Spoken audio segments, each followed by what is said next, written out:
Ramzan, late, উপবাস এই তিনটি শব্দ তিনটি ধর্মের গুরুত্বপূর্ণ সাধনার প্রতীক। মুসলমান, খ্রিস্টান এবং অন্যান্য ধর্মাবলম্বীদের উপবাসের মধ্যে কী পার্থক্য?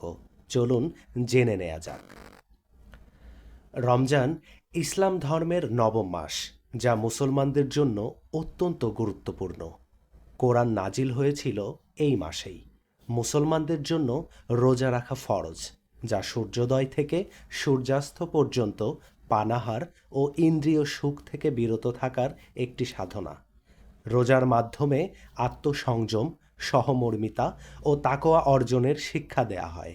খ্রিস্টানদের মধ্যে লেন্ট বা 40 দিনের উপবাস খুবই গুরুত্বপূর্ণ। খ্রিস্টানদের বিশ্বাস অনুযায়ী যিশু ক্রুশবিদ্ধ হওয়ার আগে 40 দিন মরুভূমিতে উপবাস ও প্রার্থনায় কাটিয়েছিলেন। সেই স্মরণেই লেন্ট পালন করা হয়।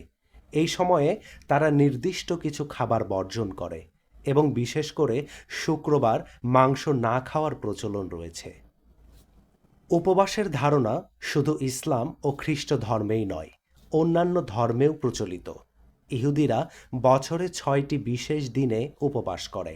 হিন্দু ধর্মে একাদশী, শিবরাত্রি, কার্তিক মাসের পূর্ণিমা সহ নানা সময়ে উপবাস পালন করা হয়। বৌদ্ধ ও জৈন ধর্মেও উপবাসের বড়ই গুরুত্ব রয়েছে। রমজান ও লেন্টের মধ্যে কিছু মিল ও পার্থক্য রয়েছে। মুসলমানরা ভোর থেকে সন্ধ্যা পর্যন্ত কিছুই খায় না, তবে সেহেরির প্রচলন রয়েছে, যা অন্যান্য ধর্মে দেখা যায় না। খ্রিস্টানদের লেন্ট 40 দিন ধরে চলে এবং তারা নির্দিষ্ট কিছু খাবার এড়িয়ে চলে। উভয় ধর্মেই আত্মশুদ্ধি, ক্ষমা ও দানের গুরুত্ব অপরিসীম। রমজান, লেন্ট বা অন্য যে কোনো উপবাস আত্মশুদ্ধির একটি মাধ্যম। ধর্ম নির্বিশেষে উপবাস আমাদেরকে ধৈর্য, সংযম ও দানের শিক্ষা দেয়। আপনি কোন ধর্মের অনুসারী এবং কিভাবে উপবাস পালন করেন আমাদেরকে কমেন্টে জানান।